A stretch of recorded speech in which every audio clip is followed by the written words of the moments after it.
സഹോദരരെ, എല്ലാവർക്കും സമാധാനമുണ്ടാകട്ടെ. സാമുവേലിൻ്റെ പുസ്തകം 1-ാം അധ്യായം. ഇത് കർത്താവ് നമ്മളെ അനുഗ്രഹിക്കുന്ന ഒരു വചനമാണ്.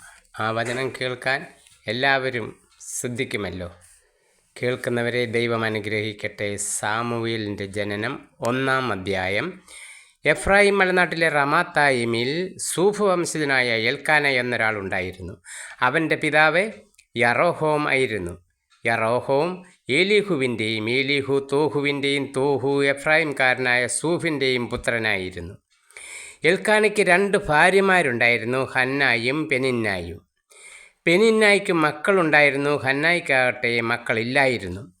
എൽക്കാന സൈന്യങ്ങളുടെ കർത്താവിനെ ആരാധിക്കാനും അവിടുത്തേക്ക് ബലിയർപ്പിക്കുവാനുമായി വർഷം തോറും തൻ്റെ പട്ടണത്തിൽ നിന്നു ഷീലോയിലേക്ക് പോകുമായിരുന്നു. ഏലിയുടെ പുത്രന്മാരായ ഹോഫിനിയും ഫീനഹാസുമായിരുന്നു അവിടെ കർത്താവിൻ്റെ പുരോഹിതന്മാർ. ബലിയർപ്പിക്കുന്ന ദിവസം എൽക്കാന ഭാര്യ പെനീന്നായ്ക്കും അവളുടെ പുത്രന്മാർക്കും പുത്രിമാർക്കും ഓഹരി കൊടുത്തിരുന്നു. ഹന്നായെ കൂടുതൽ സ്നേഹിച്ചിരുന്നെങ്കിലും അവൾക്ക് ഒരംശം മാത്രമേ നൽകിയിരുന്നുള്ളൂ. എന്തെന്നാൽ കർത്താവ് അവളെ വന്ധ്യയാക്കിയിരുന്നു. വന്ധ്യത നിമിത്തം അവളുടെ സ്വപത്നി അവളെ വേദനിപ്പിച്ചിരുന്നു. ആണ്ടുതോറും കർത്താവിൻ്റെ ഭവനത്തിലേക്ക് പോയിരുന്നപ്പോഴൊക്കെ അവൾ ഹന്നായെ പ്രകോപിപ്പിച്ചിരുന്നു. അതിനാൽ ഹന്ന കരയുകയും ഭക്ഷണം കഴിക്കാതിരിക്കുകയും ചെയ്തു. ഭർത്താവായ എൽക്കാന അവളോട് ചോദിച്ചു, ഹന്ന, എന്തിനാണ് നീ കരയുകയും ഭക്ഷിക്കാതിരിക്കുകയും ചെയ്യുന്നത്? എന്തിനു ദുഃഖിക്കുന്നു? ഞാൻ നിനക്ക് 10 പുത്രന്മാരിലും ഉപരിയല്ലേ? ഷീലോയിൽ വെച്ച് അവർ ഭക്ഷിക്കുകയും പാനം ചെയ്യുകയും ചെയ്തതിനു ശേഷം ഹന്ന എഴുന്നേറ്റ് കർത്താവിൻ്റെ സന്നിധിയിൽ ചെന്നു. പുരോഹിതനായ ഏലി ദേവാലയത്തിൻ്റെ വാതിൽപ്പടിക്ക് സമീപം ഒരു പീഠത്തിൽ ഇരിക്കുകയായിരുന്നു. അവൾ കർത്താവിനോട് ഹൃദയം നൊന്ത് കരഞ്ഞു പ്രാർത്ഥിച്ചു. അവൾ ഒരു നേർച്ച നേർന്നു. സൈന്യങ്ങളുടെ കർത്താവേ, ഈ ദാസിയുടെ സങ്കടം കണ്ട് അങ്ങെന്നെ അനുസ്മരിക്കണമേ.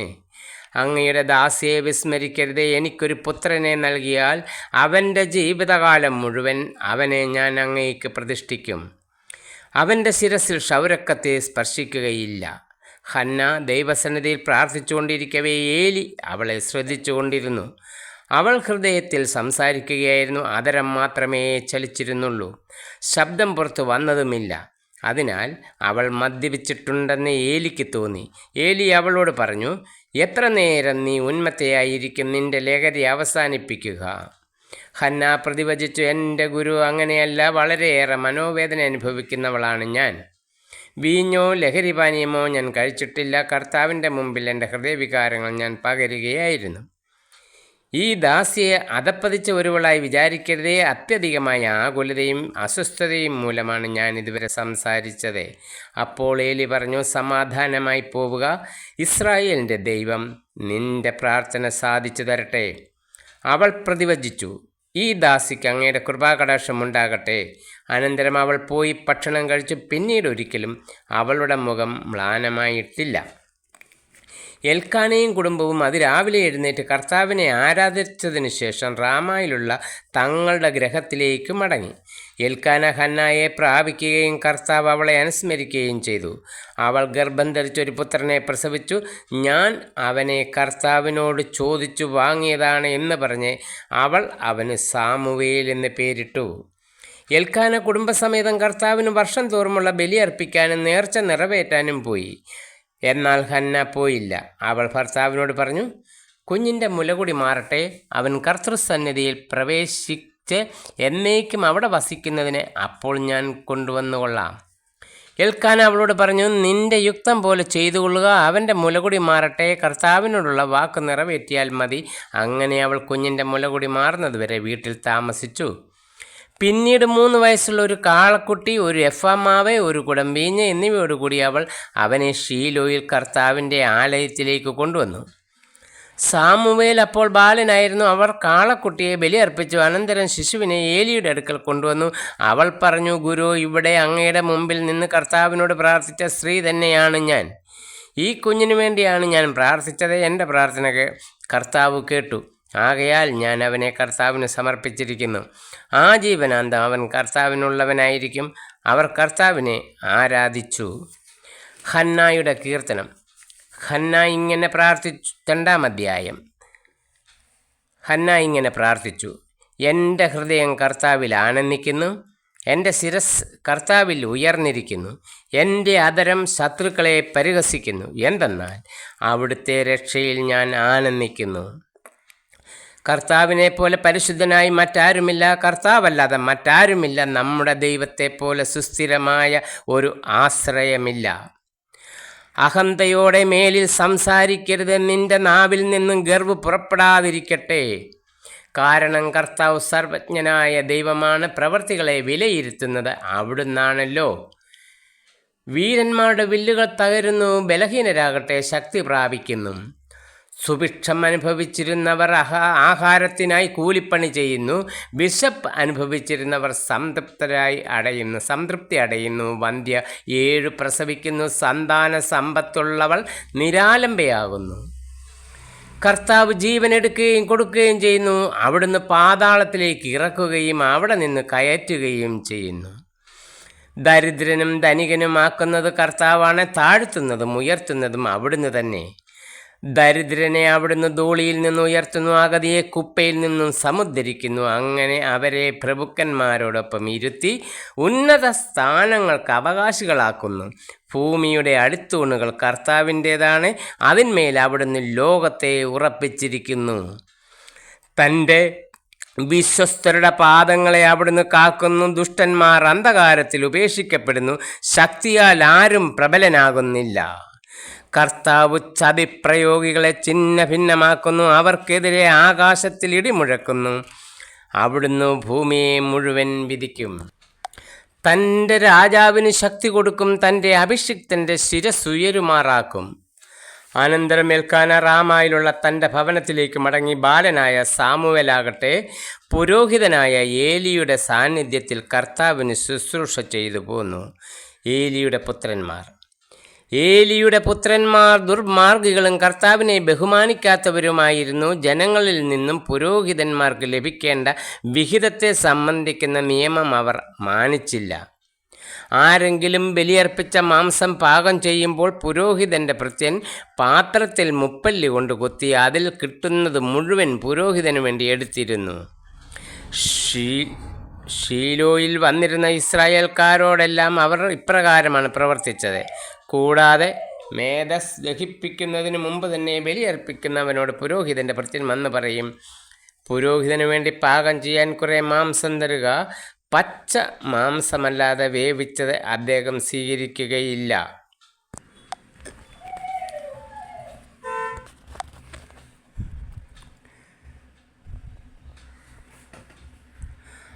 ആദ്യം മേധസ് ദഹിപ്പിക്കട്ടെ എന്നിട്ട് നിങ്ങൾക്ക് ഇഷ്ടമുള്ളത് എടുക്കാമെന്ന് തടസ്സം പറഞ്ഞാൽ പോരാ, ഇപ്പോൾ തന്നെ വേണം, അല്ലെങ്കിൽ ഞാൻ ബലം പ്രയോഗിച്ച് എടുക്കും എന്ന് അവൻ മറുപടി പറയുമായിരുന്നു.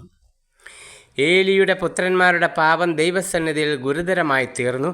അത്ര അശ്രദ്ധയോടെയാണ് അവർ കർത്താവിനുള്ള അർച്ചനയെ വീക്ഷിച്ചത്. ബാലനായ സാമുവേൽ കർത്താവിന് ശുശ്രൂഷ ചെയ്തു പോന്നു. ചണനൂൽ കൊണ്ടുള്ള ഒരു വിശേഷ വസ്ത്രമാണ് അവൻ ധരിച്ചിരുന്നത്. ബലിയർപ്പിക്കാൻ ഭർത്താവിനോടൊത്ത് വർഷം തോറും പോകുമ്പോൾ അവൻ്റെ അമ്മ ചെറിയ ഉടുപ്പുണ്ടാക്കി അവന് കൊടുത്തിരുന്നു. കർത്താവിന് സമർപ്പിച്ച ഈ കുട്ടിക്ക് പകരം ഈ സ്ത്രീയിൽ നിന്ന് തന്നെ വേറെ സന്താനങ്ങളെ ദൈവം നൽകട്ടെയെന്ന് എൽക്കാനയെയും ഭാര്യയെയും ഏലി അനുഗ്രഹിച്ചിരുന്നു. പിന്നീട് അവർ വീട്ടിലേക്ക് പോകും. കർത്താവ് ഹന്നായെ കടാക്ഷിച്ചു. അവൾ ഗർഭം ധരിച്ച് 3 പുത്രന്മാരെയും 2 പുത്രിമാരെയും പ്രസവിച്ചു. ബാലനായ സാമുവേലാകട്ടെ കർത്താവിൻ്റെ സന്നിധിയിൽ വളർന്നു വന്നു. ഏലി വൃദ്ധനായി. തൻ്റെ പുത്രന്മാർ ഇസ്രായേൽ ജനത്തോട് ചെയ്തിരുന്നതെല്ലാം അവൻ കേട്ടു. സമാഗമ കൂടാരത്തിൻ്റെ പ്രവേശന കവാടത്തിൽ ജോലി ചെയ്തിരുന്ന സ്ത്രീകളോടൊത്ത് അവർ ശയിച്ചിരുന്ന വിവരവും അവൻ അറിഞ്ഞു. അവൻ അവരോട് പറഞ്ഞു: എന്താണ് നിങ്ങൾ ഈ ചെയ്യുന്നത്?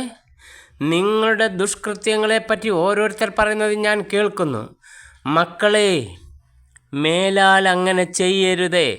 നിങ്ങളെപ്പറ്റി ദൈവജനം പറഞ്ഞ് ഞാൻ കേൾക്കുന്ന കാര്യങ്ങൾ തീരെ നന്നല്ല. മനുഷ്യൻ മനുഷ്യനോട് പാപം ചെയ്താൽ ദൈവം അവനു വേണ്ടി മാധ്യസ്ഥം വഹിക്കും. കർത്താവിനോട് പാപം ചെയ്താൽ ആർ മാധ്യസ്ഥം വഹിക്കും? പക്ഷേ അവർ പിതാവിൻ്റെ വാക്കു കേട്ടില്ല, കാരണം അവരെ നശിപ്പിക്കാൻ കർത്താവ് നിശ്ചയിച്ചിരുന്നു. ബാലനായ സാമുവേലാകട്ടെ കർത്താവിൻ്റെയും മനുഷ്യരുടെയും പ്രീതിയിൽ വളർന്നു വന്നു. കർത്താവ് അയച്ച ഒരാൾ ഏലിയുടെ അടുക്കൽ വന്ന് പറഞ്ഞു, കർത്താവ് ഇപ്രകാരം പറയുന്നു, നിന്റെ പിതാവിൻ്റെ കുടുംബം ഈജിപ്തിൽ ഫറവോയുടെ ഭവനത്തിൽ അടിമയായിരിക്കുമ്പോൾ ഞാൻ അവർക്ക് എന്നെ തന്നെ വെളിപ്പെടുത്തി. എൻ്റെ ബലിപീഠത്തെ സമീപിക്കാനും ധൂപാർപ്പണം നടത്താനും എൻ്റെ മുമ്പിൽ എഫോദ് ധരിക്കാനും ഇസ്രായേലിൻ്റെ എല്ലാ ഗോത്രങ്ങളിലും നിന്ന് ഞാൻ അവനെ എൻ്റെ പുരോഹിതനായി തെരഞ്ഞെടുത്തു. ഇസ്രായേൽ മക്കൾ ദഹനബലിക്ക് അർപ്പിച്ചതെല്ലാം നിന്റെ പിതൃഭവനത്തിന് ഞാൻ കൊടുത്തു. എന്നിട്ടും എന്തുകൊണ്ടാണ് എനിക്കർപ്പിക്കണമെന്ന് കൽപ്പിച്ചിട്ടുള്ള ബലികളെയും കാഴ്ചകളെയും നീ ആർത്തിയോടെ നോക്കുന്നത്? നിങ്ങൾ എൻ്റെ ജനം എനിക്കർപ്പിക്കുന്ന സകല ബലികളുടെയും വിശിഷ്ടഭാഗം തിന്നുകൊഴുത്തു. എന്നേക്കാൾ കൂടുതൽ നിന്റെ മക്കളെ നീ ബഹുമാനിക്കുന്നതെന്തേ? അതിനാൽ ഇസ്രായേലിൻ്റെ ദൈവമായ കർത്താവ് അരുളിച്ചെയ്യുന്നു, നിന്റെയും നിന്റെ പിതാവിൻ്റെയും കുടുംബം നിത്യവും എനിക്ക് ശുശ്രൂഷ ചെയ്യുമെന്ന് ഞാൻ വാഗ്ദാനം ചെയ്തിരുന്നു. എന്നാൽ ഇപ്പോൾ കർത്താവായ ഞാൻ പ്രഖ്യാപിക്കുന്നു, ഇനി അങ്ങനെയായിരിക്കുകയില്ല. എന്നെ ആദരിക്കുന്നവരെ ഞാനും ആദരിക്കും, എന്നെ നിന്ദിക്കുന്നവർ നിന്ദിക്കപ്പെടും. വാർദ്ധക്യത്തിലെത്താൻ ആർക്കും ഇടയാകാത്ത വിധം നിന്റെയും നിന്റെ പിതൃകുടുംബത്തിൻ്റെയും ശക്തി ഞാൻ ക്ഷയിപ്പിക്കുന്ന ദിവസമിതാ അടുത്തിരിക്കുന്നു. ഇസ്രായേൽ ജനത്തിൽ മറ്റുള്ളവർക്ക് ഞാൻ നൽകുന്ന അനുഗ്രഹങ്ങൾ കണ്ട് നിങ്ങൾ അസ്വസ്ഥരും അസൂയാലുക്കളുമാകും. പക്ഷേ നിന്റെ കുടുംബത്തിൽ പ്രായം ചെന്നവരായി മേലിൽ ആരും ഉണ്ടാവുകയില്ല. നിങ്ങളിൽ ഒരുവനെ എൻ്റെ ബലിപീഠത്തിൽ നിന്ന് ഞാൻ വിച്ഛേദിക്കുകയില്ല. കണ്ണീരുകൊണ്ട് അവൻ്റെ കാഴ്ച മങ്ങുകയും ഹൃദയമുരുകുകയും ചെയ്യും. നിന്റെ സന്താനങ്ങൾ വാളിനിരയാകും. നിന്റെ പുത്രന്മാരായ ഹോഫിനിയും ഫീനഹാസും ഒരേ ദിവസം തന്നെ മരിക്കും. ഇത് നിനക്ക് അടയാളമായിരിക്കും. എനിക്കു വേണ്ടി വിശ്വസ്തനായ ഒരു പുരോഹിതനെ ഞാൻ തിരഞ്ഞെടുക്കും. എൻ്റെ ഹൃദയ അഭിലാഷമനുസരിച്ച് അവൻ പ്രവർത്തിക്കും. അവൻ്റെ കുടുംബം ഞാൻ നിലനിർത്തും. എൻ്റെ അഭിഷിക്തൻ്റെ സന്നിധിയിൽ അവൻ നിത്യവും ശുശ്രൂഷ ചെയ്യും. നിന്റെ കുടുംബത്തിൽ അവശേഷിക്കുന്നവരെല്ലാം ഒരു വെള്ളിക്കാശിനും ഒരു കഷണം അപ്പത്തിനും വേണ്ടി അവനോട് യാചിച്ചുകൊണ്ട് പറയും, ഒരു കഷണം അപ്പം ലഭിക്കേണ്ടതിന് എന്നെ ഏതെങ്കിലും ഒരു പുരോഹിതവൃത്തിക്ക് ചേർക്കണമേ. സാമുവേലിനെ വിളിക്കുന്നു. 3-ാം അധ്യായം. ഏലിയുടെ സാന്നിധ്യത്തിൽ ബാലനായ സാമുവേൽ കർത്താവിന് ശുശ്രൂഷ ചെയ്തു പോന്നു. അക്കാലത്ത് കർത്താവിൻ്റെ അരുളപ്പാട് ചുരുക്കമായിട്ടേ ലഭിച്ചിരുന്നുള്ളൂ, ദർശനങ്ങൾ വിരളമായിരുന്നു. ഏലി ഒരു ദിവസം തൻ്റെ മുറിയിൽ കിടക്കുകയായിരുന്നു. അവന് ഒന്നും കാണാൻ കഴിയാത്ത വിധം കാഴ്ച മങ്ങിത്തുടങ്ങിയിരുന്നു. ദൈവത്തിൻ്റെ മുൻപിലെ ദീപം അണഞ്ഞിരുന്നില്ല. സാമുവേൽ ദേവാലയത്തിൽ ദൈവത്തിൻ്റെ പേടകം സ്ഥിതി ചെയ്യുന്നതിനരികെ കിടക്കുകയായിരുന്നു. അപ്പോൾ കർത്താവ് സാമുവേലിനെ വിളിച്ചു, സാമുവേൽ, സാമുവേൽ. അവൻ വിളി കേട്ടു, ഞാനിതാ. അവൻ ഏലിയുടെ അടുക്കലേക്ക് ഓടി, അങ്ങനെ വിളിച്ചല്ലോ, ഞാനിതാ വന്നിരിക്കുന്നു എന്ന് പറഞ്ഞു. ഏലി പറഞ്ഞു, ഞാൻ നിന്നെ വിളിച്ചില്ല, പോയി കിടന്നുകൊള്ളുക. അവൻ പോയി കിടന്നു.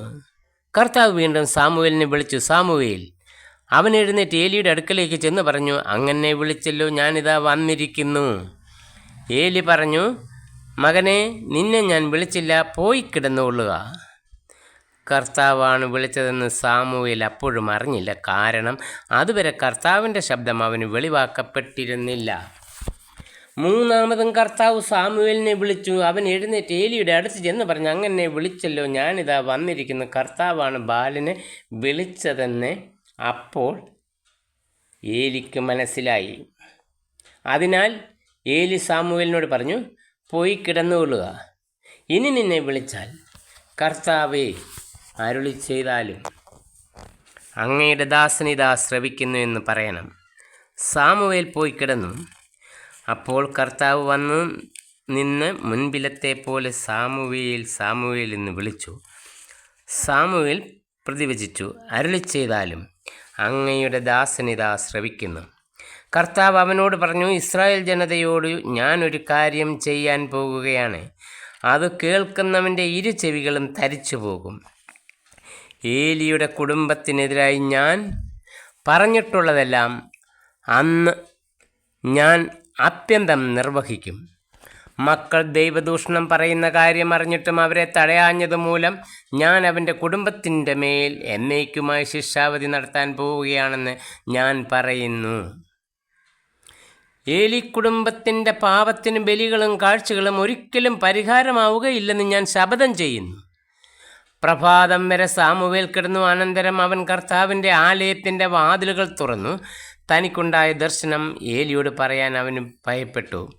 അപ്പോൾ ഏലി, മകനെ സാമുവേൽ എന്ന് വിളിച്ചു. ഞാനിതാ എന്ന് അവൻ വിളി കേട്ടു.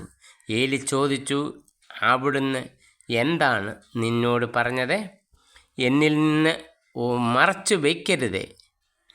അവിടുന്ന് പറഞ്ഞതിൽ എന്തെങ്കിലും എന്നിൽ നിന്നും മറച്ചു വെച്ചാൽ ദൈവം നിന്നെ കഠിനമായി ശിക്ഷിക്കട്ടെ. സാമുവേൽ ഒന്നും മറച്ചു വയ്ക്കാതെ എല്ലാം അവനോട് പറഞ്ഞു. അപ്പോൾ ഏലി, അത് കർത്താവാണ്, അവിടുത്തേക്ക് യുക്തമെന്ന് തോന്നുന്നത് പ്രവർത്തിക്കട്ടെ എന്ന് പറഞ്ഞു. സാമുവേൽ വളർന്നു വന്നു. കർത്താവ് അവനോട് കൂടെ ഉണ്ടായിരുന്നു. അവൻ്റെ വാക്കുകളിൽ ഒന്നും വ്യർത്ഥമാകാൻ അവിടുന്ന് ഇടവരുത്തിയില്ല. സാമുവേൽ കർത്താവിൻ്റെ പ്രവാചകനായി തീർന്നിരിക്കുന്നു എന്ന് ദാൻ മുതൽ ബർഷേബ വരെയുള്ള ഇസ്രായേൽ ജനം മുഴുവനും അറിഞ്ഞു. കർത്താവ് സാമുവേലിന് ദർശനം നൽകി ഷീലോയിൽ വെച്ച് അവിടുന്ന് വീണ്ടും അവനോട് സംസാരിച്ച് തന്നെ വെളിപ്പെടുത്തി. 4-ാം അധ്യായം. സാമുവേലിൻ്റെ വാക്ക് ഇസ്രായേൽ മുഴുവൻ ആദരിച്ചു. അക്കാലത്ത് ഫിലിസ്ത്യർ ഇസ്രായേലിനെതിരെ യുദ്ധത്തിന് വന്നു. ഇസ്രായേലും അവരെ നേരിടാൻ സന്നദ്ധമായി. ഇസ്രായേൽ എബനേസറിലും ഫിലിസ്ത്യർ അഫെക്കിലും പാളയമടിച്ചു. ഫിലിസ്ത്യർ ഇസ്രായേലിനെതിരെ അണിനിരന്നു. യുദ്ധത്തിൽ ഇസ്രായേല്യർ പരാജയപ്പെട്ടു. യുദ്ധക്കളത്തിൽ വെച്ച് തന്നെ 4000-ഓളം ആളുകളെ ഫിലിസ്ത്യർ വധിച്ചു. ശേഷിച്ചവർ പാളയത്തിൽ തിരിച്ചെത്തിയപ്പോൾ ഇസ്രായേലിലെ ശ്രേഷ്ഠന്മാർ പറഞ്ഞു, ഫിലിസ്ത്യർ ഇന്ന് നമ്മെ പരാജയപ്പെടുത്താൻ എന്തുകൊണ്ട് കർത്താവ് അനുവദിച്ചു? നമുക്ക് ഷീലോയിൽ നിന്നും കർത്താവിൻ്റെ ഉടമ്പടിയുടെ പേടകം കൊണ്ടുവരാം. അവിടുന്ന് നമ്മുടെ മധ്യേ വന്ന് ശത്രുക്കളിൽ നിന്നും നമ്മെ രക്ഷിക്കും. അങ്ങനെ അവർ ഷീലോയിലേക്ക് ആളയച്ച് കെരൂബുകളുടെ മേൽ എഴുന്നള്ളിയിരിക്കുന്ന സൈന്യങ്ങളുടെ കർത്താവിൻ്റെ ഉടമ്പടിയുടെ പേടകം കൊണ്ടുവന്നു. പേടകത്തോടൊപ്പം ഏലിയുടെ പുത്രന്മാരായ ഹോഫ്നിയും ഫീനഹാസും ഉണ്ടായിരുന്നു. കർത്താവിൻ്റെ ഉടമ്പടിയുടെ പേടകം കൂടാരത്തിലെത്തിയപ്പോൾ ഇസ്രായേൽ മുഴുവൻ ആനന്ദം കൊണ്ട് ആർത്തു വിളിച്ചു. അത് ഭൂമിയിലെങ്ങും പ്രതിധ്വനിച്ചു. വാഗ്ദാന പേടകം നഷ്ടപ്പെടുന്നു. ആ ശബ്ദം ഫിലിസ്ത്യർ കേട്ടു. ഹെബ്രായരുടെ കൂടാരത്തിൽ നിന്ന് പുറപ്പെടുന്ന ഈ ഉഗ്ര അട്ടഹാസത്തിൻ്റെ സൂചന എന്തെന്ന് അവർ തിരക്കി. കർത്താവിൻ്റെ പേടകം കൂടാരത്തിലെത്തിയെന്ന് അവർ മനസ്സിലാക്കി. അപ്പോൾ ഫിലിസ്ത്യർ ഭയചകിതരായി. അവർ പറഞ്ഞു, പാളയത്തിൽ ദേവന്മാർ എത്തിയിട്ടുണ്ട്. നമ്മൾ നശിച്ചു. മുൻപൊരിക്കലും ഇതുപോലെ സംഭവിച്ചിട്ടില്ല. ആ ദേവന്മാരുടെ ശക്തിയിൽ നിന്ന് ആർ നമ്മെ രക്ഷിക്കും? മരുഭൂമിയിൽ വെച്ച് നിരവധി ബാധകൾ കൊണ്ട് ഈജിപ്തുകാരെ ഞെരുക്കിയ ദേവന്മാരാണവർ. ഫിലിസ്ത്യരെ, നിങ്ങൾ ധീരതയോടും പൗരുഷത്തോടും കൂടെ യുദ്ധം ചെയ്യുവിൻ. അല്ലെങ്കിൽ ഹെബ്രായർ നമുക്ക് അടിമകളായിരുന്നത് പോലെ നാം അവർക്ക് അടിമകളാകേണ്ടി വരും. അതുകൊണ്ട് പൗരുഷത്തോടെ പൊരുതുവിൻ. ഫിലിസ്ത്യർ യുദ്ധം ചെയ്തു. ഇസ്രായേൽ പരാജയപ്പെട്ട കൂടാരത്തിലേക്ക് പലായനം ചെയ്തു. വലിയൊരു നരവേട്ട നടന്നു. 30,000 പടയാളികൾ നിലംപതിച്ചു. ദൈവത്തിൻ്റെ പേടകം ശത്രുക്കൾ കൈവശപ്പെടുത്തി. ഏലിയുടെ പുത്രന്മാരായ ഹോഫ്നിയും ഫീനഹാസും വധിക്കപ്പെട്ടു. ബെഞ്ചമിൻ ഗോത്രജനായ ഒരാൾ അന്ന് തന്നെ യുദ്ധരംഗത്ത് നിന്നോടി ഷീലോയിലെത്തി. അവൻ വസ്ത്രം വലിച്ചു കീറുകയും തലയിൽ പൂഴി വിതറുകയും ചെയ്തിരുന്നു.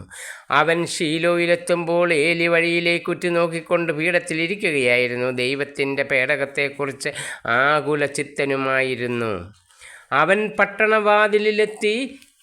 ദൂതൻ വാർത്തയറിയിച്ചപ്പോൾ പട്ടണവാസികൾ മുറവിളി കൂട്ടി. ഏലി അത് കേട്ടു. എന്താണ് ഈ മുറവിളി? അവൻ ആരാഞ്ഞു. അപ്പോൾ ദൂതൻ ഏലിയുടെ അടുത്തേക്ക് ഓടി വന്ന് പറഞ്ഞു, ഏലിക്ക് 98 വയസ്സുണ്ടായിരുന്നു. അവൻ മിക്കവാറും അന്ധനുമായിരുന്നു. ദൂതൻ പറഞ്ഞു, ഞാൻ പടക്കളത്തിൽ നിന്നും രക്ഷപ്പെട്ടോടി ഇവിടെ എത്തിയതാണ്. മകനെ, എന്തു സംഭവിച്ചു എന്ന് ഏലി ചോദിച്ചു. അവൻ പറഞ്ഞു, ഇസ്രായേൽ ഫിലിസ്ത്യരോട് തോറ്റോടി, ജനങ്ങളിലെ നല്ലൊരു ഭാഗം കൊല്ലപ്പെട്ടു. അത് ഭയങ്കരമായ ഒരു പരാജയമായിരുന്നു. കൂടാതെ അങ്ങയുടെ പുത്രന്മാരായ ഹോഫിനെയും ഫീനഹാസിനെയും അവർ വധിച്ചു. ദൈവത്തിൻ്റെ പേടകം അവർ കൈവശപ്പെടുത്തുകയും ചെയ്തു. ദൈവത്തിൻ്റെ പേടകമെന്ന് കേട്ടപ്പോൾ തന്നെ ഏലി വാതിൽപ്പടിക്കരികെയുള്ള പീഠത്തിൽ നിന്നും പിറകോട്ട് മറിഞ്ഞു. വൃദ്ധനും ക്ഷീണിതനുമായ അവൻ കഴുത്തൊടിഞ്ഞു മരിച്ചു. അവൻ 40 വർഷം ഇസ്രായേലിൽ ന്യായാധിപനായിരുന്നു. ഏലിയുടെ ഗർഭിണിയായ മരുമകൾക്ക് ഫീനഹാസിൻ്റെ ഭാര്യയ്ക്ക് പ്രസവ സമയം അടുത്തിരുന്നു. ദൈവത്തിൻ്റെ പേടകം ശത്രുക്കൾ പിടിച്ചെടുത്തെന്നും തൻ്റെ അമ്മായിയപ്പനും ഭർത്താവും മരിച്ചെന്നും കേട്ടപ്പോൾ പ്രസവവേദന ശക്തിപ്പെട്ട് അവൾ ഉടനെ പ്രസവിച്ചു. അവളെ പരിചരിച്ചിരുന്ന സ്ത്രീകൾ മരണാസന്നയായ അവളോട്, ഭയപ്പെടേണ്ട, നീ ഒരു ആൺകുട്ടിയെ പ്രസവിച്ചിരിക്കുന്നു എന്ന് പറഞ്ഞു. എന്നാൽ അവൾ അതിന് മറുപടി പറയുകയോ അവരെ ശ്രദ്ധിക്കുകയോ ചെയ്തില്ല. മഹത്വം ഇസ്രായേലിൽ നിന്ന് വിട്ടുപോയി എന്ന് പറഞ്ഞ് അവൾ തൻ്റെ കുഞ്ഞിനെ ഇക്കാബോദ് എന്ന് പേരിട്ടു. കാരണം ദൈവത്തിൻ്റെ പേടകം പിടിക്കപ്പെടുകയും അവളുടെ അമ്മായിയപ്പനും ഭർത്താവും നഷ്ടപ്പെടുകയും ചെയ്തു. അവൾ വീണ്ടും പറഞ്ഞു, ദൈവത്തിൻ്റെ പേടകം പിടിക്കപ്പെട്ടതിനാൽ മഹത്വം ഇസ്രായേലിൽ നിന്നും വിട്ടുപോയിരിക്കുന്നു.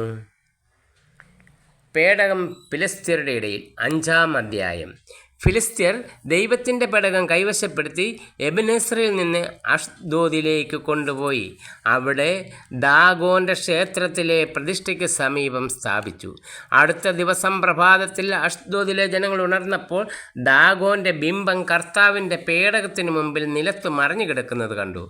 അവർ അതെടുത്ത് യഥാപൂർവം സ്ഥാപിച്ചു. പിറ്റേന്നും അവർ ഉണർന്നപ്പോൾ ദാഗോൻ്റെ ബിംബം കർത്താവിൻ്റെ പേടകത്തിന് മുമ്പിൽ മറിഞ്ഞു കിടക്കുന്നു. ദാഗോൻ്റെ തലയും കൈകളും അറ്റ വാതിൽപ്പടിയിൽ കിടക്കുന്നു. ഉടൽ മാത്രം അവശേഷിച്ചിരിക്കുന്നു. അതുകൊണ്ടാണ് ദാഗോൻ്റെ പുരോഹിതന്മാരും അവിടെ പ്രവേശിക്കുന്ന മറ്റുള്ളവരും അഷ്ദോദിലുള്ള ദാഗോൻ്റെ വാതിൽപ്പടിയിൽ ചവിട്ടാത്തത്. കർത്താവിൻ്റെ കരം അഷ്ദോദിലുള്ള ജനങ്ങൾക്കെതിരെ പ്രബലമായി. അവിടുന്ന് അവരെ ഭയപ്പെടുത്തി അഷ്ദോദിലും പരിസരങ്ങളിലുമുള്ളവർക്ക് കുരുക്കൾ വരുത്തി അവരെ കഷ്ടപ്പെടുത്തി. ഇത് കണ്ട് അഷ്ദോദിലെ ജനങ്ങൾ പറഞ്ഞു, ഇസ്രായേലിൻ്റെ ദൈവത്തിൻ്റെ പേടകം നമ്മുടെ ഇടയിൽ ഇരിക്കണ്ട. അവിടുത്തെ കരം നമ്മുടെയും നമ്മുടെ ദേവനായ ദാഗോൻ്റെയും മേൽ പ്രബലപ്പെട്ടിരിക്കുന്നു. അവർ ആളയച്ച് ഫിലിസ്ത്യ പ്രഭുക്കന്മാരെയെല്ലാം വിളിച്ചുകൂട്ടി ഇസ്രായേലിയരുടെ ദൈവത്തിൻ്റെ പേടകം നാം എന്താണ് ചെയ്യേണ്ടതെന്ന് ചോദിച്ചു. ഗത്തിലേക്ക് കൊണ്ടുപോകാമെന്ന് അവർ പറഞ്ഞു. ദൈവത്തിൻ്റെ പേടകം അവർ അങ്ങോട്ട് കൊണ്ടുപോയി. അവിടെ എത്തിയപ്പോൾ കർത്താവ് ആ നഗരത്തെയും ശിക്ഷിച്ചു. ജനങ്ങൾ സംഭ്രാന്തരായി. ആബാലവൃദ്ധം ജനങ്ങളും കുരുക്കൾ മൂലം കഷ്ടപ്പെട്ടു. അതിനാൽ ദൈവത്തിൻ്റെ പേടകം അവർ എക്രോണിലേക്ക് അയച്ചു. എന്നാൽ പേടകം എക്രോണിലെത്തിയപ്പോൾ തദ്ദേശവാസികൾ മുറവിളി കൂട്ടി, നമ്മെയും നമ്മുടെ ജനത്തെയും നശിപ്പിക്കാൻ ഇസ്രായേലിൻ്റെ ദൈവത്തിൻ്റെ പേടകം നമ്മുടെ അടുത്തേക്ക് കൊണ്ടുവന്നിരിക്കുന്നു. അവർ വീണ്ടും ഫിലിസ്ത്യ പ്രഭുക്കന്മാരെ വിളിച്ചുകൂട്ടി, ഇസ്രായേലിയരുടെ ദൈവത്തിൻ്റെ പേടകം വിട്ടുകൊടുക്കുക, നമ്മെയും നമ്മുടെ ജനത്തെയും നശിപ്പിക്കാതിരിക്കാൻ അത് തിരിച്ചയക്കുക എന്ന് പറഞ്ഞു. സംഭ്രാന്തി നഗരത്തെ മുഴുവൻ ബാധിച്ചു. കാരണം ദൈവം അവരെ കഠിനമായി ശിക്ഷിച്ചുകൊണ്ടിരുന്നു. മരിക്കാതെ അവശേഷിച്ചവരെ കുരുക്കൾ ബാധിച്ചു. നഗരവാസികളുടെ നിലവിളി ആകാശത്തിലേക്ക് ഉയർന്നു. പേടകം തിരിച്ചെത്തുന്നു. 6-ാം അധ്യായം. കർത്താവിൻ്റെ പേടകം 7 മാസം ഫിലിസ്ത്യരുടെ രാജ്യത്തായിരുന്നു. ഫിലിസ്ത്യർ പുരോഹിതന്മാരെയും ജ്യോത്സ്യന്മാരെയും വിളിച്ചു വരുത്തി ചോദിച്ചു, കർത്താവിൻ്റെ പേടകം നാം എന്തു ചെയ്യണം? പൂർവ്വസ്ഥാനത്തേക്ക് തിരിച്ചയക്കുമ്പോൾ അതോടൊപ്പം നാം എന്താണ് കൊടുത്തയക്കേണ്ടത്? അവർ പറഞ്ഞു, ഇസ്രായേല്യരുടെ ദൈവത്തിൻ്റെ പേടകം തിരിച്ചയക്കുന്നത് വെറും കൈയോടെ ആകരുത്. ഒരു പ്രായശ്ചിത്ത ബലിക്കുള്ള വസ്തുക്കൾ തീർച്ചയായും കൊടുത്തയക്കണം. അപ്പോൾ നിങ്ങൾ സുഖം പ്രാപിക്കുകയും അവിടുത്തെ കരം നിങ്ങളിൽ നിന്നും പിൻവലിക്കാഞ്ഞതിൻ്റെ കാരണം മനസ്സിലാവുകയും ചെയ്യും. എന്ത് വസ്തുവാണ് പ്രായശ്ചിത്ത ബലിക്കു ഞങ്ങൾ അവിടത്തേക്ക് അർപ്പിക്കേണ്ടത് എന്ന് ഫിലിസ്ത്യർ ചോദിച്ചു. അവർ പറഞ്ഞു, ഫിലിസ്ത്യ പ്രഭുക്കന്മാരുടെ സംഖ്യ അനുസരിച്ച് സ്വർണ്ണ നിർമ്മിതമായ 5 കുരുക്കളും 5 എലികളുമാകട്ടെ. കാരണം നിങ്ങൾക്കും നിങ്ങളുടെ പ്രഭുക്കന്മാർക്കും ഒരേ ബാധ തന്നെയാണല്ലോ ഉണ്ടായത്. അതുകൊണ്ട് നിങ്ങൾ നിങ്ങളുടെ കുരുക്കളുടെയും നിങ്ങളുടെ നാട് നശിപ്പിച്ച എലികളുടെയും രൂപം തന്നെ ഉണ്ടാക്കണം. അങ്ങനെ ഇസ്രായേല്യരുടെ ദൈവത്തിൻ്റെ മഹിമയെ പ്രകീർത്തിക്കുവിൻ. നിങ്ങളുടെയും നിങ്ങളുടെ ദേവന്മാരുടെയും നിങ്ങളുടെ നാടിൻ്റെയും മേൽ ശക്തിപ്പെട്ടിരിക്കുന്ന കരം അവിടുന്ന് പിൻവലിച്ചേക്കാം. ഈജിപ്തുകാരെയും ഫറവോയെയും പോലെ നിങ്ങളും എന്തിന് കഠിന ഹൃദയരാകുന്നു? അവിടുന്ന് അവരെ പരിഹാസപാത്രമാക്കിയതിനു ശേഷമല്ലേ നാടുവിടാൻ ഈജിപ്തുകാർ ഇസ്രായേല്യരെ അനുവദിച്ചതും അവർ പോയതും? അതുകൊണ്ട് നിങ്ങൾ ഒരു പുതിയ വണ്ടിയുണ്ടാക്കി ഒരിക്കലും നുകം വെച്ചിട്ടില്ലാത്ത 2 കറവ പശുക്കളെ കെട്ടുവിൻ. അവയുടെ കുട്ടികൾ വീട്ടിൽ നിന്നുകൊള്ളട്ടെ. കർത്താവിൻ്റെ പേടകമെടുത്ത് വണ്ടിയിൽ വയ്ക്കുക. പ്രായശ്ചിത്ത ബലിക്ക് നിങ്ങൾ തയ്യാറാക്കിയ സ്വർണ്ണ ഉരുപ്പടികൾ പെട്ടിക്കുള്ളിലാക്കി അതിൻ്റെ ഒരു വശത്ത് വയ്ക്കുവിൻ. നിങ്ങൾ നിരീക്ഷിച്ചു കൊണ്ടിരിക്കുവിൻ. സ്വന്തം നാടായ ബത്ത്ശേമിലേക്കാണ് അവ പോകുന്നതെങ്കിൽ തീർച്ചയായും അവിടുത്തെ കരങ്ങളാണ് ഈ വലിയ അനർത്ഥം നമുക്ക് വരുത്തിയത്. അല്ലെങ്കിൽ അവിടുന്നല്ല നമ്മെ ശിക്ഷിച്ചതെന്നും അവ യാദൃച്ഛികമായി സംഭവിച്ചതാണെന്നും നമുക്ക് അനുമാനിക്കാം. അവർ അപ്രകാരം ചെയ്തു. 2 കറവ പശുക്കളെ കൊണ്ടുവന്ന് വണ്ടിയിലേക്ക് കെട്ടി കിടാക്കളെ വീട്ടിൽ നിർത്തി. കർത്താവിൻ്റെ പേടകത്തോടൊപ്പം സ്വർണ്ണ നിർമ്മിതമായ കുരുക്കളും എലികളുമുള്ള പെട്ടികളും അതിനുള്ളിൽ വെച്ചു. പശുക്കൾ ബത്ത്ശേമിലേക്കുള്ള പെരുവഴിയിലൂടെ അമറിക്കൊണ്ടിടം വലം നോക്കാതെ നേരെ പോയി. ഫിലിസ്ത്യ പ്രഭുക്കന്മാർ ബത്ത്ശേമി അതിർത്തി വരെ അവയെ അനുധാവനം ചെയ്തു. ബത്ത്ശേമിലെ ജനങ്ങൾ വയലിൽ ഗോതമ്പ് കൊയ്തുകൊണ്ടിരിക്കുകയായിരുന്നു. തലയുയർത്തി നോക്കിയപ്പോൾ കണ്ടത് കർത്താവിൻ്റെ പേടകമാണ്. അവർ അത്യധികം ആനന്ദിച്ചു. വണ്ടി ബത്ത്ശേമെഷുകാരനായ ജോഷുവയുടെ വയലിൽ ചെന്നു നിന്നു. ഒരു വലിയ കല്ല് അവിടെ ഉണ്ടായിരുന്നു. വണ്ടിക്കുപയോഗിച്ചിരുന്ന മരം വെട്ടിക്കീറി പശുക്കളെ ദഹനബലിയായി കർത്താവിന് സമർപ്പിച്ചു. ലേവ്യർ കർത്താവിൻ്റെ പേടകവും അതോടൊപ്പം സ്വർണ്ണ ഉരുപ്പടികൾ വെച്ചിരുന്ന പെട്ടിയും താഴെ ഇറക്കി ആ വലിയ കല്ലിന്മേൽ വെച്ചു. ബത്ത്ശേമെഷിലെ ജനങ്ങൾ അന്ന് ദഹനബലികളും ഇതര ബലികളും കർത്താവിന് സമർപ്പിച്ചു. ഇത് കണ്ടതിന് ശേഷം ഫിലിസ്ത്യ പ്രഭുക്കന്മാർ 5 പേരും അന്ന് തന്നെ എക്രോണിലേക്ക് മടങ്ങി. കർത്താവിന് പ്രായശ്ചിത്ത ബലിയായി ഫിലിസ്ത്യർ സമർപ്പിച്ച സ്വർണ്ണക്കുരുക്കളിൽ ഒന്ന് അഷ്ദോദിനും മറ്റൊന്ന് ഗാസായ്ക്കും, 3-ാമത്തേത് അഷ്കലോനും, 4-ാമത്തേത് ഗത്തിനും, 5-ാമത്തേത് എക്രോണിനും വേണ്ടിയായിരുന്നു. സ്വർണ്ണ എലികൾ ഫിലിസ്ത്യ പ്രഭുക്കന്മാരുടെ അധീനതയിലുള്ള കോട്ടകളാൽ ചുറ്റപ്പെട്ട നഗരങ്ങളുടെയും തുറസ്സായ ഗ്രാമങ്ങളുടെയും സംഖ്യ അനുസരിച്ചായിരുന്നു. കർത്താവിൻ്റെ പേടകം ഇറക്കി വെച്ച ആ വലിയ കല്ല് ഈ സംഭവത്തിന് സാക്ഷിയായി ഇന്നും ബത്ത്ശേമെഷുകാരനായ ജോഷുവയുടെ വയലിലുണ്ട്. കർത്താവിൻ്റെ പേടകത്തിലേക്ക് എത്തി നോക്കിയ 70 ബത്ത്ശേമെഷുകാരെ അവിടുന്ന് വധിച്ചു. കർത്താവ് അവരുടെ ഇടയിൽ കൂട്ടക്കൊല നടത്തിയതുകൊണ്ട് അവർ വിലപിച്ചു. ബത്ത്ശേമെഷിലെ ആളുകൾ പറഞ്ഞു, കർത്താവിൻ്റെ സന്നിധിയിൽ, പരിശുദ്ധനായ ഈ ദൈവത്തിൻ്റെ സന്നിധിയിൽ നിൽക്കാൻ ആർക്കു കഴിയും? നമ്മുടെ അടുത്ത് നിന്ന് അവിടുത്തെ എങ്ങോട്ടയക്കും? അവർ ദൂതന്മാരെ കിരിയാത്തിയായറിമിലെ ജനങ്ങളുടെ അടുത്തയച്ചു പറഞ്ഞു, കർത്താവിൻ്റെ പേടകം ഫിലിസ്ത്യർ തിരിച്ചയച്ചിരിക്കുന്നു. നിങ്ങൾ വന്നേറ്റെടുത്തുകൊള്ളുവിൻ. കിരിയാത്തിയായറിമിലെ ആളുകൾ വന്ന് കർത്താവിൻ്റെ പേടകം ഗിരിമുകളിൽ താമസിച്ചിരുന്ന അമീനാദാബിൻ്റെ ഭവനത്തിലെത്തിച്ചു. അത് സൂക്ഷിക്കുന്നതിന് അബിനാദാബിൻ്റെ പുത്രൻ ഏലിയാസറിനെ അവർ അഭിഷേകം ചെയ്തു. സാമുവേൽ ന്യായാധിപൻ. കർത്താവിൻ്റെ പേടകം അവിടെ ഏറെക്കാലം 20 വർഷത്തോളം ഇരുന്നു. ഇസ്രായേൽ ജനം കർത്താവിങ്കിലേക്ക് തിരിഞ്ഞ് വിലപിച്ചുകൊണ്ടിരുന്നു. അപ്പോൾ സാമുവേൽ ഇസ്രായേൽ ജനത്തോട് പറഞ്ഞു, പൂർണ്ണ ഹൃദയത്തോടെ നിങ്ങൾ കർത്താവിങ്കിലേക്ക് തിരിയേണ്ടതിന് അന്യദേവന്മാരെയും അസ്തർത്ഥ ദേവതകളെയും ബഹിഷ്കരിക്കണം. നിങ്ങളെ പൂർണ്ണമായി ദൈവത്തിന് സമർപ്പിക്കുവിൻ. അവിടുത്തെ മാത്രം ആരാധിക്കുവിൻ. ഫിലിസ്ത്യരുടെ കരങ്ങളിൽ നിന്നും അവിടുന്ന് നിങ്ങളെ രക്ഷിക്കും. അങ്ങനെ ഇസ്രായേല്യർ ബാലിൻ്റെയും അസ്താർത്ഥയുടെയും ബിംബങ്ങളെ ബഹിഷ്കരിച്ച് കർത്താവിനെ മാത്രം ആരാധിച്ചു. സാമുവേൽ പറഞ്ഞു, ഇസ്രായേൽ മുഴുവൻ മിസ്പായിൽ ഒരുമിച്ച് കൂടട്ടെ, ഞാൻ നിങ്ങൾക്ക് വേണ്ടി കർത്താവിനോട് പ്രാർത്ഥിക്കാം. അവർ മിസ്പായിൽ ഒരുമിച്ച് കൂടി വെള്ളം കോരി കർത്താവിൻ്റെ സന്നിധിയിൽ പകർന്നു. ആ ദിവസം മുഴുവൻ അവർ ഉപവസിച്ചു. ഞങ്ങൾ കർത്താവിനെതിരായി പാപം ചെയ്തു പോയി എന്ന് അവർ ഏറ്റുപറഞ്ഞ് മിസ്പായിൽ വെച്ചാണ് സാമുവേൽ ഇസ്രായേൽ ജനത്തെ ന്യായപാലനം ചെയ്യാൻ തുടങ്ങിയത്. ഇസ്രായേൽക്കാർ മിസ്പായിൽ ഒരുമിച്ച് കൂടിയിട്ടുണ്ടെന്ന് കേട്ടപ്പോൾ ഫിലിസ്ത്യ പ്രഭുക്കന്മാർ ഇസ്രായേലിനെ ആക്രമിക്കാൻ പുറപ്പെട്ടു.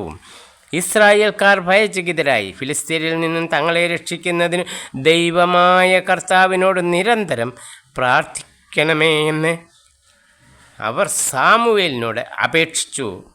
സാമുവേൽ മൂല കൂടി മാറാത്ത ഒരാട്ടിൻകുട്ടിയെ സമ്പൂർണ്ണ ദഹനബലിയായി കർത്താവിനർപ്പിച്ചു. അവൻ ഇസ്രായേലിന് വേണ്ടി കർത്താവിനോട് പ്രാർത്ഥിച്ചു. അവിടുന്ന് അവൻ്റെ പ്രാർത്ഥന ശ്രവിച്ചു. സാമുവേൽ ദഹനബലി അർപ്പിച്ചു കൊണ്ടിരിക്കവേ ഫിലിസ്ത്യർ ഇസ്രായേലിനെ ആക്രമിക്കാൻ അടുത്തുകൊണ്ടിരുന്നു. കർത്താവ് ഭയങ്കരമായ ഒരിടിനാദം മുഴക്കി ഫിലിസ്ത്യരെ സംഭ്രാന്തരാക്കി. അവർ പലായനം ചെയ്തു. ഇസ്രായേല്യർ മിസ്പായിൽ നിന്ന് ബത്ത് കാർ വരെ അവരെ പിന്തുടർന്ന് വധിച്ചു. അനന്തരം സാമുവേൽ മിസ്പായ്ക്കും ജഷനായിക്കും മധ്യേ ഒരു കല്ല് സ്ഥാപിച്ചു. ഇതുവരെ കർത്താവ് നമ്മെ സഹായിച്ചു എന്ന് പറഞ്ഞ് ആ സ്ഥലത്തിന് എബ്നേസർ എന്ന് പേരിട്ടു. അങ്ങനെ ഫിലിസ്ത്യർ കീഴടങ്ങി. പിന്നീട് ഒരിക്കലും അവർ ഇസ്രായേൽ ദേശത്ത് കാലുകുത്തിയിട്ടില്ല. സാമുവേലിൻ്റെ കാലമത്രയും കർത്താവിൻ്റെ കരം ഫിലിസ്ത്യർക്കെതിരെ ബലപ്പെട്ടിരുന്നു.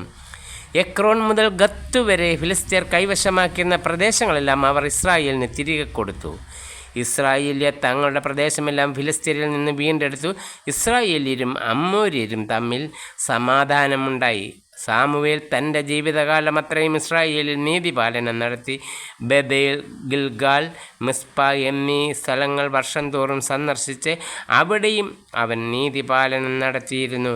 അനന്തരം തൻ്റെ ഭവനം സ്ഥിതി ചെയ്യുന്ന റാമായിലേക്ക് അവൻ മടങ്ങിപ്പോയി. അവിടെയും നീതിപാലനം നടത്തുകയും കർത്താവിന് ഒരു ബലിപീഠം നിർമ്മിക്കുകയും ചെയ്തു. രാജാവിനു വേണ്ടി മുറവിളി. 8-ാം അധ്യായം. സാമുവേൽ വൃദ്ധനായപ്പോൾ മക്കളെ ഇസ്രായേലിൽ ന്യായാധിപന്മാരായി നിയമിച്ചു. മൂത്ത മകൻ ജോയലും രണ്ടാമൻ അബിയായും ബർഷേബായിൽ ന്യായാധിപന്മാരായിരുന്നു. അവർ പിതാവിൻ്റെ മാർഗം പിന്തുടർന്നില്ല. പണമായിരുന്നു അവരുടെ ലക്ഷ്യം. അവർ കൈക്കൂലി വാങ്ങുകയും അനീതി പ്രവർത്തിക്കുകയും ചെയ്തിരുന്നു. ഇസ്രായേലിലെ ശ്രേഷ്ഠന്മാർ റാമായിൽ സാമുവേലിൻ്റെ സന്നിധിയിൽ ഒരുമിച്ചുകൂടി അവർ പറഞ്ഞു, അങ്ങ് വൃദ്ധനായി, പുത്രന്മാരാകട്ടെ അങ്ങയുടെ മാർഗം തുടരുന്നുമില്ല. അതുകൊണ്ട് മറ്റു ജനതകൾക്കുള്ളതുപോലെ ഒരു രാജാവിനെ ഞങ്ങൾക്കും നിയമിച്ചു തരുക, ഞങ്ങൾക്ക് ഒരു രാജാവിനെ തരുക എന്നവർ പറഞ്ഞത് സാമുവേലിന് ഇഷ്ടമായില്ല. അവൻ കർത്താവിനോട് പ്രാർത്ഥിച്ചു. അവിടുന്ന് സാമുവേലിനോട് പറഞ്ഞു, ജനം പറയുന്നത് കേൾക്കുക. അവർ നിന്നെയല്ല തങ്ങളുടെ രാജാവായ എന്നെയാണ് തിരസ്കരിച്ചിരിക്കുന്നത്. ഈജിപ്തിൽ നിന്ന് കൊണ്ടുവന്ന ദിവസം മുതൽ അവർ എന്നെ ഉപേക്ഷിച്ച് അന്യദേവന്മാരെ ആരാധിച്ചുകൊണ്ട് എന്നോട് ചെയ്തത് തന്നെയാണ് അവർ നിന്നോടും ചെയ്യുന്നത്. അതുകൊണ്ട് ഇപ്പോൾ അവരെ അനുസരിക്കുക. എന്നാൽ അവരെ ഭരിക്കാനിരിക്കുന്ന രാജാക്കന്മാരുടെ രീതി സൂക്ഷ്മമായി വിവരിച്ച് അവർക്ക് മുന്നറിയിപ്പ് കൊടുക്കുക. രാജാവിനെ ആവശ്യപ്പെട്ടവരോട് കർത്താവിൻ്റെ വാക്ക് സാമുവേൽ അറിയിച്ചു. നിങ്ങളെ ഭരിക്കാനിരിക്കുന്ന രാജാവ് നിങ്ങളോട് ഇങ്ങനെ ചെയ്യും. തൻ്റെ രഥത്തിൻ്റെ മുമ്പിൽ ഓടാനോ തേരാളികളും അശ്വഭടന്മാരുമായി അവൻ നിങ്ങളുടെ പുത്രന്മാരെ നിയോഗിക്കും. 1000-ങ്ങളുടെയും 50-കളുടെയും അധിപന്മാരായി അവരെ നിയമിക്കും. ഉഴവുകാരും കൊയ്ത്തുകാരും ആയുധപ്പണിക്കാരും രഥോപകരണ നിർമ്മാതാക്കളുമായി അവരെ നിയമിക്കും.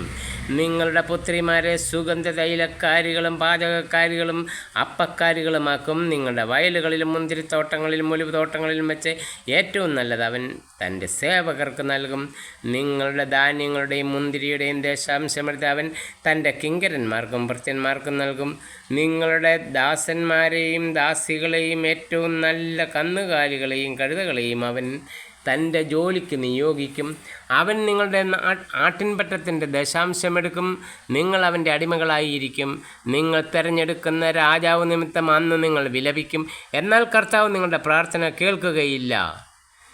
സാമുവേലിൻ്റെ വാക്കുകൾ ജനം അവഗണിച്ചു. അവർ പറഞ്ഞു, ഞങ്ങൾക്ക് രാജാവിനെ കിട്ടണം, ഞങ്ങൾക്കും മറ്റു ജനതകളെ പോലെയാകണം. ഞങ്ങളുടെ രാജാവ് ഞങ്ങളെ ഭരിക്കുകയും നയിക്കുകയും ഞങ്ങൾക്ക് വേണ്ടി പടവെട്ടുകയും ചെയ്യണം.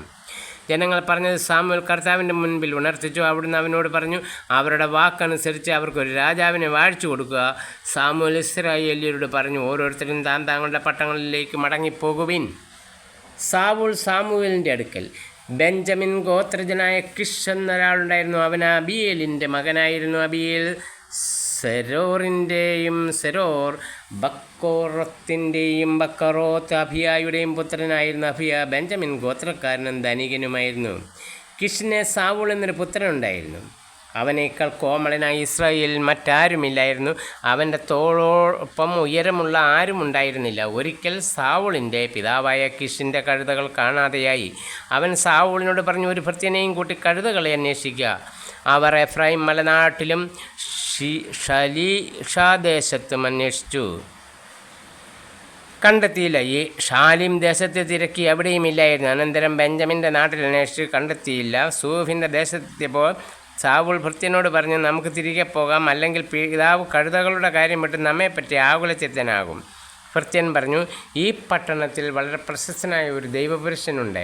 അവൻ പറയുന്നതെല്ലാം അതുപോലെ സംഭവിക്കും. നമുക്ക് അങ്ങോട്ട് പോകാം. ഒരു പക്ഷേ നമ്മുടെ കാര്യം സാധിക്കുന്നതിനുള്ള മാർഗം അവൻ കാണിച്ചു തരും. സാവൂൾ അവനോട് ചോദിച്ചു, നമ്മൾ ചെല്ലുമ്പോൾ എന്താണ് അവന് കൊടുക്കുക? നമ്മുടെ കയ്യിലുണ്ടായിരുന്ന ഭക്ഷണ സാധനങ്ങൾ തീർന്നു പോയി. അവന് കൊടുക്കാൻ ഒന്നും നമ്മുടെ കയ്യിലില്ല. ഭൃത്യൻ പറഞ്ഞു, എൻ്റെ കയ്യിൽ 1/4 ശേക്കെൽ വെള്ളിയുണ്ട്, അത് അവന് കൊടുക്കാം. നമ്മുടെ കഴുതകളെ എവിടെ കണ്ടെത്താമെന്ന് അവൻ പറഞ്ഞു തരും. പണ്ട് ഇസ്രായേലിൽ ഒരുവൻ ദൈവഹിതമാരായാൻ പോകുമ്പോൾ നമുക്ക് ദീർഘദർശിയുടെ അടുത്ത് പോകാമെന്ന് പറഞ്ഞിരുന്നു. പ്രവാചനക്കാലത്ത് ദീർഘദർശി എന്നാണ് വിളിക്കപ്പെട്ടിരുന്നത്. കൊള്ളാം, നമുക്ക് പോകാം, സൗൽ പറഞ്ഞു. അവർ ദൈവപുരുഷൻ താമസിക്കുന്ന പട്ടണത്തിലേക്ക് പോയി. അവർ പട്ടണത്തിലേക്കുള്ള കയറ്റം കയറുമ്പോൾ വെള്ളം കോരാൻ വന്ന യുവതികളോട് ചോദിച്ചു, ദീർഘദർശി ഇവിടെ എങ്ങാനും ഉണ്ടേ?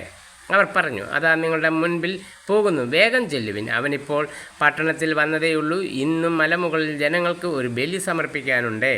പട്ടണത്തിൽ ചെന്നാൽ ഉടനെ ഭക്ഷണം കഴിക്കാൻ നാം മലമുകളിലേക്ക് പോകുന്നതിന് മുൻപ് അവനെ നിങ്ങൾക്ക് കാണാം. അവൻ ബലിയർപ്പിക്കുന്നതിന് മുൻപ് ജനങ്ങൾ ഭക്ഷിക്കുകയില്ല. ക്ഷണിക്കപ്പെട്ടവർ പിന്നീടാണ് ഭക്ഷിക്കുന്നത്. ഇപ്പോൾ തന്നെ പോയിക്കൊള്ളൂ. ഉടനെ അവനെ കാണാം. അവർ പട്ടണത്തിൽ ചെന്നു മലമുകളിലേക്ക് പോകുന്ന വഴിക്ക് അവനെ കണ്ടു. സാവൂൾ വന്നതിൻ്റെ തലേ ദിവസം കർത്താവ് സാമുവേലിന് വെളിപ്പെടുത്തിയിരുന്നു, നാളെ ഈ സമയത്ത് ബെഞ്ചമിൻ്റെ നാട്ടിൽ നിന്ന് ഒരുവനെ ഞാൻ നിൻ്റെ അടുക്കൽ അയക്കും. അവനെ നീ എൻ്റെ ജനത്തിൻ്റെ രാജാവായി അഭിഷേകം ചെയ്യണം. ഫിലിസ്ത്യരുടെ കരങ്ങളിൽ നിന്ന് അവരെ അവൻ രക്ഷിക്കും. എൻ്റെ ജനത്തിൻ്റെ കഷ്ടത ഞാൻ കാണുകയും അവരുടെ നിലവിളി ഞാൻ ശ്രവിക്കുകയും ചെയ്തിരിക്കുന്നു. സാവൂൾ സാമുവേലിൻ്റെ ദൃഷ്ടിയിൽപ്പെട്ടപ്പോൾ കർത്താവ് സാമുവേലിനോട് പറഞ്ഞു, ഞാൻ നിന്നോട് പറഞ്ഞത് ഇവനെ പറ്റിയാണ്. എൻ്റെ ജനത്തെ ഭരിക്കുന്നവൻ ഇവനാണ്. സാവൂൾ പട്ടണവാതിൽക്കൽ വെച്ച് സാമുവേലിനെ സമീപിച്ച് ചോദിച്ചു, ദീർഘദർശിയുടെ ഭവനം എവിടെയാണെന്ന് കാണിച്ചു തരാമോ? സാമുവേൽ പറഞ്ഞു, ഞാൻ തന്നെയാണ് അവൻ. മലമുകളിലേക്ക് എൻ്റെ മുൻപേ നടന്നുകൊള്ളുക. ഇന്ന് എൻ്റെ കൂടെ ഭക്ഷണം കഴിക്കണം. പ്രഭാതത്തിൽ മടങ്ങിപ്പോകാം. അപ്പോൾ നിങ്ങൾക്ക് ആവശ്യമുള്ളത് പറഞ്ഞു തരാം. 3 ദിവസം മുൻപ് കാണാതായ കഴുതകളെക്കുറിച്ച് ആകുലചിത്തനാകേണ്ട. അവയെ കണ്ടു കിട്ടിയിരിക്കുന്നു. ഇസ്രായേലിൽ അഭികാമ്യമായതെല്ലാം ആർക്കുള്ളതാണ്? നിനക്കും നിൻ്റെ പിതൃഭവനത്തിലുള്ളവർക്കുമല്ലയോ? സാവൂൾ പ്രതിവചിച്ചു, ഇസ്രായേൽ ഗോത്രങ്ങളിൽ ഏറ്റവും ചെറിയ ബെഞ്ചമിൻ ഗോത്രത്തിൽപ്പെട്ടവനല്ലേ ഞാൻ? അതിൽ തന്നെ ഏറ്റവും എളിയ കുടുംബമല്ലേ എൻ്റേത്? പിന്നെ എന്തുകൊണ്ടാണ് എന്നോടിങ്ങനെ അങ്ങ് സംസാരിക്കുന്നത്? അനന്തരം സാമുവേൽ അവരെ ഭക്ഷണശാലയിലേക്ക് കൂട്ടിക്കൊണ്ടുപോയി. 30ഓളം വരുന്ന അതിഥികളുടെ ഇടയിൽ പ്രമുഖ സ്ഥാനത്തിരുത്തി. പാചകനോട് അവൻ പറഞ്ഞു, ഞാൻ നിന്നോട് എടുത്തു വയ്ക്കാൻ പറഞ്ഞ ഭാഗം കൊണ്ടുവരിക. പാചകൻ കാൽക്കുറുകെ കൊണ്ടുവന്ന് സാവൂളിന് വിളമ്പി. സാമുവേൽ പറഞ്ഞു, നിനക്ക് വേണ്ടി മാറ്റിവെച്ചിരുന്നതാണ് ഇത്, ഭക്ഷിച്ചാലും. വിരുന്നുകാരോടൊത്ത് ഭക്ഷിക്കുന്നതിന് നിനക്ക് വേണ്ടി സൂക്ഷിച്ചു വെച്ചിരുന്നതാണ്. അന്ന് സാവൂൾ സാമുവേലിനോടൊത്ത് ഭക്ഷിച്ചു. അവർ മലമുകളിൽ നിന്നിറങ്ങി പട്ടണത്തിലെത്തി. വീടിൻ്റെ മുകൾ തട്ടിൽ കിടക്ക തയ്യാറായിരിക്കുന്നു. സാവൂൾ അവിടെ കിടന്നുറങ്ങി. സാവൂൾ അഭിഷിക്തനാകുന്നു. പ്രഭാതമായപ്പോൾ സാമുവേൽ വീടിൻ്റെ മുകൾത്തട്ടിൽ ചെന്ന് സാവൂളിനെ വിളിച്ച്, എഴുന്നേൽക്കാം, നീ പോകേണ്ട വഴി ഞാൻ കാണിച്ചു തരാം. സാവൂൾ എഴുന്നേറ്റ് അവനോടുകൂടെ വഴിയിലേക്കിറങ്ങി. നഗരപ്രാന്തത്തിലെത്തിയപ്പോൾ സാമുവേൽ സാവൂളിനോട് പറഞ്ഞു, ഭൃത്യനോട് മുൻപേ പോയിക്കൊള്ളാൻ പറയുക. അവൻ പോയി കഴിയുമ്പോൾ 1 നിമിഷം ഇവിടെ നിൽക്കുക. അപ്പോൾ ദൈവത്തിൻ്റെ വചനം ഞാൻ നിന്നോട് പറയാം. സാമുവേൽ ഒരു പാത്രം ഒലിവെണ്ണയെടുത്ത് സാവൂളിൻ്റെ ശിരസിലൊഴിച്ച് അവനെ ചുംബിച്ചിട്ട് പറഞ്ഞു, കർത്താവ് തൻ്റെ ജനത്തിൻ്റെ ഭരണാധികാരിയായി നിന്നെ അഭിഷേചിച്ചിരിക്കുന്നു. അവിടുത്തെ ജനത്തെ ഭരിക്കുകയും എല്ലാ ശത്രുക്കളിൽ നിന്ന് അവരെ സംരക്ഷിക്കുകയും ചെയ്യണം. തൻ്റെ അവകാശമായ ജനത്തിനു രാജാവായി കർത്താവ് നിന്നെ വാഴിച്ചിരിക്കുന്നു എന്നതിൻ്റെ അടയാളം ഇതായിരിക്കും. ഇന്ന് നീ എന്നെ വിട്ടു പോകുമ്പോൾ ബെഞ്ചമിൻ്റെ നാട്ടിൽ സെൽസാഹിൽ റാഹേലിൻ്റെ ശവകുടീരത്തിന് സമീപം 2 ആടുകളെ നീ കാണും.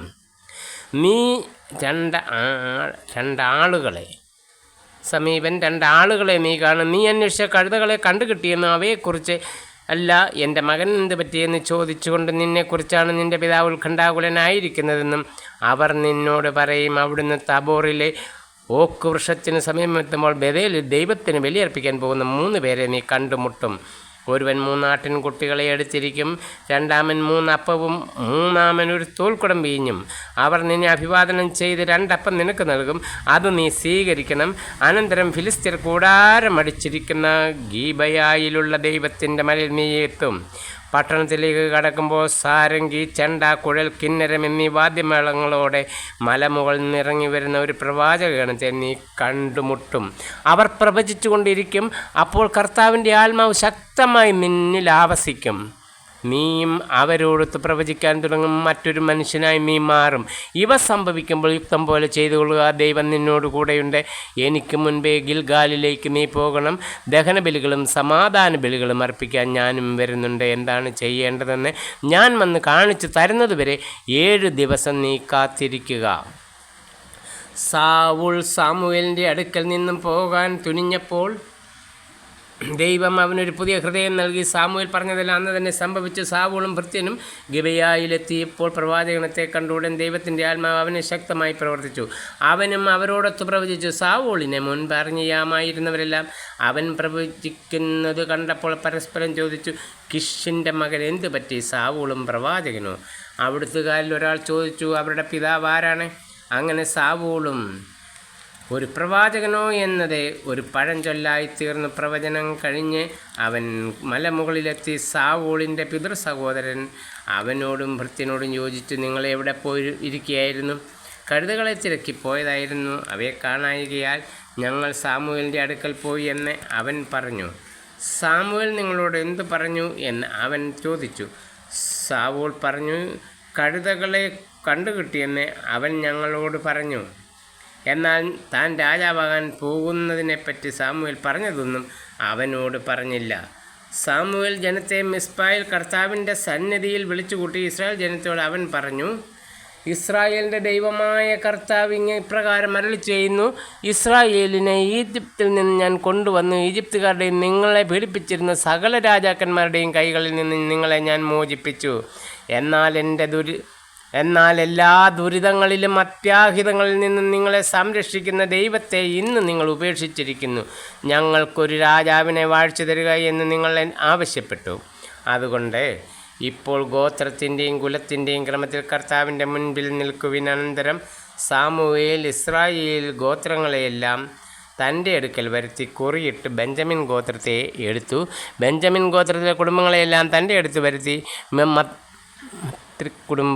മത്രികുടുംബത്തിനാണ് കുറി വീണത്. അവസാനം മത്രികുടുംബാംഗങ്ങളെ ഓരോരുത്തരെയും വരുത്തി കിഷിൻ്റെ മകനായി സാവൂളിനെ കുറിയിട്ട് സ്വീകരിച്ചു. എന്നാൽ അവർ അന്വേഷിച്ചപ്പോൾ അവനെ കണ്ടില്ല. അവൻ ഇവിടെ വന്നിട്ടുണ്ടോ എന്ന് അവർ കർത്താവിനോട് ചോദിച്ചു. അവൻ ഇതാ ഭണ്ഡങ്ങൾക്കിടയിൽ ഒളിച്ചിരിക്കുന്നു എന്ന് കർത്താവ് പറഞ്ഞു. അവർ ഓടിച്ചെന്നവനെ കൂട്ടിക്കൊണ്ടുവന്നു. ജനമധ്യേ നിന്നപ്പോൾ മറ്റാരെയും കാൾ അവൻ്റെ ശിരസും തോളും ഉയർന്നു നിന്നിരുന്നു. സാമുവേൽ ജനക്കൂട്ടത്തോട് ചോദിച്ചു, കർത്താവ് തിരഞ്ഞെടുത്തവനെ നിങ്ങൾ കാണുന്നില്ലേ? അവനെപ്പോലെ മറ്റാരുമില്ല. അപ്പോൾ രാജാവ് നീണാൾ വാട്ടെ എന്ന് ജനമാർത്ത് വിളിച്ചു. അനന്തരം സാമുവേൽ രാജധർമ്മത്തെപ്പറ്റി ജനങ്ങളോട് പറഞ്ഞു. ഇതെല്ലാം ഒരു പുസ്തകത്തിൽ എഴുതി കർത്താവിൻ്റെ മുൻപിൽ വെച്ചു. പിന്നീട് ജനത്തെ അവരവരുടെ വീടുകളിലേക്ക് പറഞ്ഞയച്ചു. സാവൂളും ഗിബെയായിലുള്ള തൻ്റെ ഭവനത്തിലേക്ക് മടങ്ങി. ദൈവത്താൽ പ്രചോദിതരായ ഏതാനും യുദ്ധവീരന്മാരും അവനെ അനുഗമിച്ചു.